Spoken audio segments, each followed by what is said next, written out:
ছিল, কারণ 1 বছর আগে তো সে ইনকামই করতো না। দাদাভাই যেই জমিটা কিনেছিল সেইখানেও বংরনই টাকা দিয়েছিল, দেওয়ার মতো তো কিছুই ছিল না। শেষমেশ ছেলেটার গলায় একটা সোনার চেন ছিল, সেটাও ছিঁড়ে নিয়েছ। তারপরেও মন ভরেনি, এখনো অপবাদ দিয়ে যাচ্ছ। যাই হোক, এতদিন বলার কেউ ছিল না তো অনেকে অনেক কথা বলছিল, এখন বাপন বিশ্বাস কথা কন্ট্রোভার্সি আর কন্ট্রোভার্সি। আমাদের ওয়েস্ট বেঙ্গলের যারা ইউটিউবার আছে তারা নিজেদের ডেলি ব্লগ বানাতে এত পছন্দ করে, বিশেষ করে কাপল ব্লগগুলো। মানুষজন আজকাল টিভি সিরিয়াল দেখা ছেড়ে দিয়ে তাদের ডেলি লাইফস, তাদের মধ্যে প্রেম, ভালোবাসা, ঝগড়াঝাটি, অশান্তি, সেখানে শ্বশুর শাশুড়ির ইন্টারফারেন্স, ননদের ইন্টারফারেন্স, এসব দেখতে বেশ পছন্দ করে।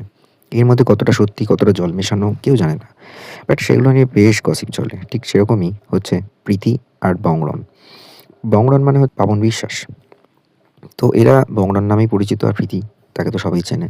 এরা একটা সময় টিকটকে ভিডিও বানাতো, দেন সেখান থেকে ইউটিউবে আসে, পপুলারিটি বাড়ে, ফ্যান বেস বাড়ে, সাবস্ক্রাইবার বেস বাড়ে, দেন সেখান থেকে এদের প্রভাব প্রতিপত্তি বাড়তে থাকে। বেসিক্যালি এরা একেবারেই গ্রাম বাংলা থেকে উঠে আসা ইউটিউবার, যাদের ডেইলি ব্লগস দেখতে মানুষজন পছন্দ করতো খুবই।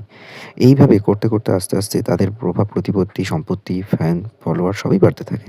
দেন ব্যারাকপুর, ডানকুনি বিভিন্ন জায়গায় প্লট কেনা, ফ্ল্যাট কেনা, বাড়িতে থাকা, মানে টিনের বাড়ি থেকে উঠে এসে একেবারে ঝাঁ চকচকে রাজবাড়িতে, রাজপ্রাসাদে থাকার মতো পরিস্থিতি। ২টো ৩টে গাড়ি, সোনা দানা, প্রমোশন, মানে মানে সে আলাদাই ব্যাপার-স্যাপার।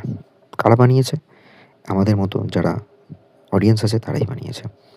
আর বর্তমান সময়ে দেখা গেছে লাস্ট ১ বছর ধরে তাদের মধ্যে প্রচুর কন্ট্রোভার্সি এসছে। কখনো দেখা গেছে যে আ বলেছে যে প্রীতি বলেছে তাদের সংসারটা ভেঙেছে তার ননদের জন্য। কখনো বলেছে যে ননদ নাকি মারতে গেছে তার নিজের ভাইকে। টাকা-পয়সা দাবিদার করেছে। বলা ভালো যে আজকে কিন্তু এই প্রীতি আর বংরন নিজেদের যে আ ভিত বা শক্ত জমি ইউটিউবে বানিয়েছে, তাদের উপর দেখেই বা তাদের গাইডেন্সে বা তাদের অনুপ্রেরণায় বলা চলে যে তার ননদ, তারাও কিন্তু ইউটিউবে চ্যানেল খুলে রীতিমতো সেখানে লাইভ করত। তাদেরও একটা নিজস্ব সাবস্ক্রাইবার বেস তৈরি করে ফেলেছে। কিন্তু পরবর্তী সময়ে দেখা গেল যে তার ননদের ইন্টারফারেন্স এ কিন্তু এই সম্পর্কটা নষ্ট হয়েছে। যদিও বলা চলে যে বংরন আর প্রীতির মধ্যে নাকি লিগ্যাল ম্যারেজ হয়েছিল, কিন্তু সোশ্যাল ম্যারেজ হয়নি। বাট বংরনের সঙ্গেই তার মানে ওয়াইফ থাকতো।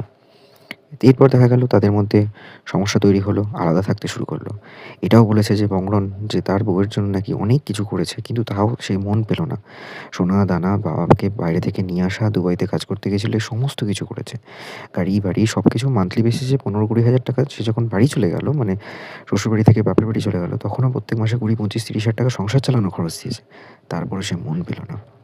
এগুলো নিয়ে একটা গসিপ তৈরি হয়েছে, কন্ট্রোভার্সি তৈরি হয়েছে যে মেয়েরা আসলে কি? তারা কি শুধুমাত্র গোল্ড ডিগারকে পছন্দ করে আর কিছুই না? এই করতে করতে আস্তে আস্তে এখন দুজনের মধ্যে সম্পর্ক শেষ। শোনা যাচ্ছে তার নাকি ডিভোর্সও দিয়েছে।